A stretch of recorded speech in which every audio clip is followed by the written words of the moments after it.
బినామీల పేరిటే Hariram అక్రమాస్తులట. ACB ప్రాథమిక దర్యాప్తులో గుర్తింపు. లాకర్లలో మరిన్ని అక్రమార్జనల పత్రాలు ఉన్నట్టుగా అనుమానం. చెంచల్గూడ జైలుకు తరలింపు, సస్పెన్షన్కు రంగం సిద్ధం. ఇగో అమరావతి ప్రాంతంలోని కమర్షియల్ కాంప్లెక్స్ అటు ఇది. చూసుకోరు ఎట్లుందో. రిలయన్స్ ఏంది, రిలయన్స్ డిజిటల్ ట్రెండ్స్ డిజిటల్ పెట్టిండు. డిజిటల్కి రెంట్కి ఇచ్చినట్టుండు. ఎంత ఘోరం అండి.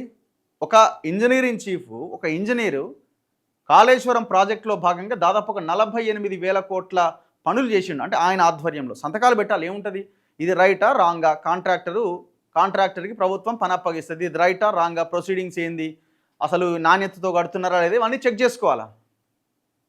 ఎవడైతే కాంట్రాక్టర్ ఉండరో ఆ కాంట్రాక్టర్ చెప్పింది చెప్పినట్టుగా నడుచుకుంటూ పోవడం వల్ల కాంట్రాక్టర్ నుంచి వచ్చే కమిషన్ డబ్బులతోటి ఈ 200 కోట్ల అక్రమాస్తులు కూడబెట్టుకున్నాడు.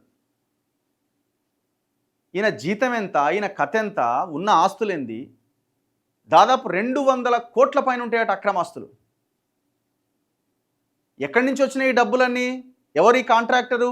Medigadda Annaram Sundilla only LNT company కట్టింది, మిగతావన్నీ మెగా కృష్ణారెడ్డి కట్టిండు. దయచేసి కాంగ్రెస్ వాళ్ళకి మాట్లాడే నైతిక అర్హత లేదు ఇందులో. ఏ మంత్రికి, ముఖ్యమంత్రి రేవంత్ రెడ్డికి మీకు మాట్లాడే అర్హత లేదు. కాళేశ్వరం మీద ప్రెస్ మీట్లు ఎన్ని పెట్టి పీసీసీ అధ్యక్షుడిగా ఉండి మీరు 90% పనులు చేసిన మెగా కృష్ణారెడ్డి మీద చర్యలు తీసుకునే దమ్ము లేదు రేవంత్ రెడ్డికి. కేవలం కమిషన్ విచారణ 3 బ్యారేజీల మీద వేస్తాడు. ఇప్పుడు మళ్ళీ బయటకు వచ్చి హరిరామ్ ఆస్తులు 200 కోట్లు అని అంటున్నారు. ఈ హరిరామ్ ఆస్తులు 200 కోట్లు తేలిన తర్వాత మీరు ఎవరి మీద ఎంక్వైరీ చేయాలా? ఇమీడియట్గా టోటల్ ప్రాజెక్ట్ మీద ఎంక్వైరీ జరగాల. కన్సర్న్ ఎవరైతే కాంట్రాక్టర్, ఇప్పుడు ఈ హరిరామ్కు డబ్బులు ఉత్తగానే ఇచ్చిపోయారా? ఎవరు ఇచ్చిపోయారు? కాంట్రాక్టర్ ఇచ్చిపోయింది. ఎవడా కాంట్రాక్టర్? కాంట్రాక్టర్కి పని అప్పగించినోడు ఎవడు? యాక్షన్ ఏది? ఎంక్వైరీ ఏది? 1.5 ఇయర్లో మీరు కేవలం 3 బ్యారేజీల మీదనే ఎంక్వైరీ చేస్తున్నారు. మొత్తం ప్రాజెక్ట్ మీద ఎందుకు ఎంక్వైరీ చేస్తలేడు రేవంత్ రెడ్డి? బీజేపీ ఎందుకు అడుగుతలేదు? అడగదు. ఎందుకంటే ఆడ కూడా మెగా కృష్ణారెడ్డి కావాలి. 500 కోట్లు ఇచ్చిండు ఎలక్టోరల్ బాండ్స్ రూపంలో భారతీయ జనతా పార్టీకి. ఈ దేశంలో ఇవ్వని పార్టీ ఏదన్నా ఉందా?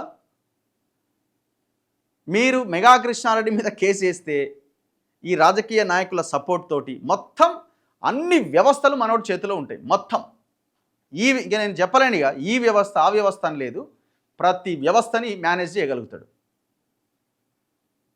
ఇంకెక్కడి కేసులు, ఏం కథ, ఏంది ఏముంటుంది? ఇంకా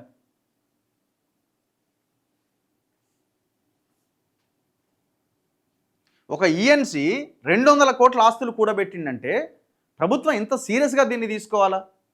ఇంకొంతమంది మెసేజ్ పెడుతున్నారు, ఆయన గిరిజన ఎస్టీ కాబట్టి ఆయన మీద అయింది, మిగతా వాళ్ళ మీద కాలేదని. కొంతవరకు ఉంటే ఉండొచ్చు ఆ వాదన, కానీ ఎస్టీ అయితేంది, ఎస్సీ అయితేంది, బీసీ అయితేంది, రెడ్డి అయితేంది, వెలమ అయితేంది, అవినీతిపరుడు అయినప్పుడు, దొంగ అయినప్పుడు ఎవరినైనా శిక్షించాల్సిందే. దాంట్లో కులం ఎందుకు, దాంట్లో మతం ఎందుకు, కులం ఎందుకు, వర్గం ఎందుకు? 200 కోట్లు ఎవరిని ముంచిండు మళ్ళీ అక్కడ? మళ్ళీ ఎస్సీ ఎస్టీ బీసీలనే కదా. మరి వాడిని దొంగ అనాలా, లేకపోతే ఆయన గిరిజనుడు కాబట్టి, ఎస్సీ కాబట్టి, బీసీ కాబట్టి అనాలా? ప్రతి దాంట్లో మనం ఈ కుల వాదన తీసుకురావద్దు. అవినీతి పరుణ్ణి దొంగని దొంగ అనాల్సిందే. అందరికి ఎట్లా శిక్షలు ఉంటే వాళ్ళని శిక్షించాల్సిందే. కొంతవరకు వాదన కరెక్ట్ కావచ్చు. ఇప్పుడు ఈయనని అరెస్ట్ చేసి మన మెగా కృష్ణారెడ్డిని అరెస్ట్ చేయాలా, కల్వకుంట్ల చంద్రశేఖర్ రావుని అరెస్ట్ చేయాలా. అండ్ ఈ హరిరామ్తో పాటు ఇంకా చాలామంది ఉన్నారు. మురళీధర్ రావు ఉన్నాడు కేసీఆర్కి పక్కన. ఎవరు? ఈ హరిరామ్కి పైన బాసు. ఆ మురళీధర్ రావు దగ్గర నుంచి దాదాపు ఒక 38 మంది ఇంజనీర్ల మీద ఈ టోటల్ ఎపిసోడ్లో, ఈ టోటల్ కాళేశ్వరం ఎపిసోడ్లో వీళ్ళంతా కల్ప్రిట్స్ అని national dam safety authority intelligence report తేల్చింది. అందులో 22 మంది మీద క్రిమినల్ కేసులు పెట్టాలని చెప్పింది. అందరి ఆస్తులను బయటకు తీయాల్సిన అవసరం ఉంది. అందరి ఆస్తుల లెక్కలు బయటకు తీయాల్సిన అవసరం ఉంది.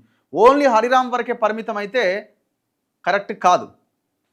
నీటిపారుదల శాఖ గజ్వేల్ ఈఎన్సీ కాళేశ్వరం సాగునీటి ఎత్తిపోతల project corporation limited MD Bhukya Hariram అక్రమాస్తులు ఎక్కువగా బినామీ పేర్లతోనే ఉన్నట్లు అవినీతి నిరోధక శాఖ అధికారులు అనుమానిస్తున్నారు.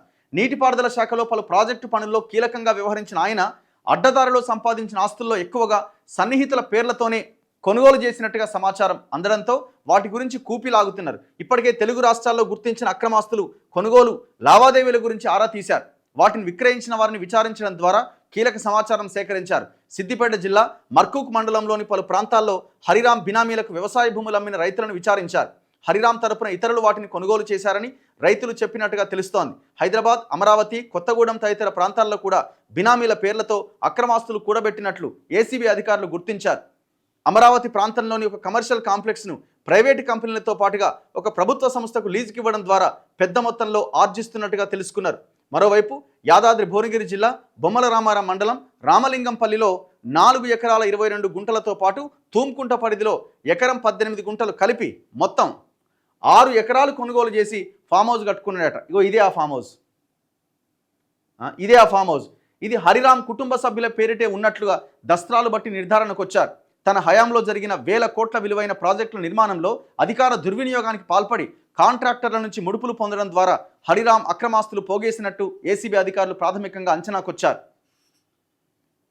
పన్ను రసీదులు లభ్యం. హరిరామ్ ఇండ్లు, ఫామ్ హౌస్లతో పాటు పనిచేసిన కార్యాలయాల్లో ఏసీబీ బృందాలు చేపట్టిన తనిఖీల్లో బినామీల పేరిట ఉన్న ఇండ్లకు సంబంధించిన పన్నులు, కరెంటు బిల్లుల రసీదులు దర్యాప్తు బృందాలకు లభ్యమైనట్టుగా తెలిసింది. వాటి ఆధారంగా ఆయన్ని విచారించి అక్రమాస్తులకు సంబంధించి అదనపు సమాచారం రాబట్టినట్టు సమాచారం. మరోవైపు హరిరామ్ను కస్టడీలోకి తీసుకొని విచారించాలని ఏసీబీ అధికారులు నిర్ణయించారు. 10 రోజుల కస్టడీ కోరుతూ న్యాయస్థానంలో పిటిషన్ దాఖలు చేయబోతున్నట్టుగా సమాచారం. న్యాయస్థానం అనుమతించిన అనంతరం ఆయన సమక్షంలో బ్యాంకు లాకర్లు తెరిచేందుకు సిద్ధమవుతున్నారు. కుటుంబ సభ్యులతో పాటు ఇప్పటికే గుర్తించిన బినామీల పేరిట ఉన్న లాకర్లను సోమవారం నుంచి తెరిచే యోచనలో ఉన్నారు. శనివారం రోజంతా నిర్వహించిన సోదాల్లో అక్రమాస్తుల పత్రాలు కొన్ని మాత్రమే లభించాయి. లాకర్లు తెరిస్తే మరిన్ని లభించే అవకాశం ఉందని ఏసీబీ అధికారులు భావిస్తున్నారు. 14 రోజుల రిమాండ్.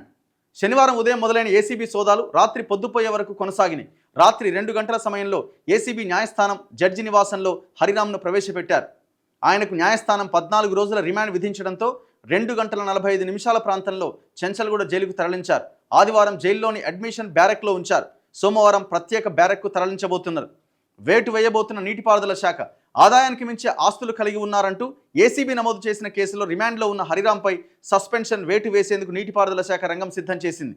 48 గంటలకు మించి రిమాండ్కు వెళ్తే సర్వీస్ రూల్స్ నిబంధనల ప్రకారం ప్రభుత్వం క్రమశిక్షణా చర్యలు తీసుకోబోతున్నది. ఇది చాలా చిన్న విషయం అండి. వాళ్ళకి ఎందుకండి ఉద్యోగాలు? ఎందుకు వాళ్ళకి? రేపు పొద్దున వీడు అవసరమైతే రాజకీయాలకు కూడా వస్తాడు. ఇట్లాంటి దొంగలే వచ్చేది. ఇట్లా వెంకట్రామరెడ్డి రాలే, కలెక్టర్గా ఉన్న వెంకట్రామరెడ్డి రాజకీయాలకు ఎట్లొచ్చిండు? వేల కోట్ల సామ్రాజ్యాన్ని నిర్మించింది వాళ్ళ తెలంగాణలో ఆయన తమ్ముళ్ళు అంతా కలిసి. మల్లన్న సాగర్, కొండపోచమ్మ మొత్తం ఆయనే కదా సిద్దిపేట కలెక్టర్ ఆనాడు ఉన్నది. ఇప్పుడు రేపొద్దున హరీష్ రావు వీళ్ళకి డబ్బులు ఎట్లొచ్చినాయి? కాళేశ్వరం డబ్బులే ఇవన్నీ. రేపొద్దున హరీష్ రావు బయటకు వచ్చి పార్టీ కూడా పెడతారు అవసరమైతే. కేసీఆర్ పొగబెట్టిండు, బయటకు వచ్చి పార్టీ పెట్టిన ఆశ్చర్యం లేదు. మరి ఇన్ని వందల కోట్లు ఎక్కడివి? కాళేశ్వరం డబ్బులు.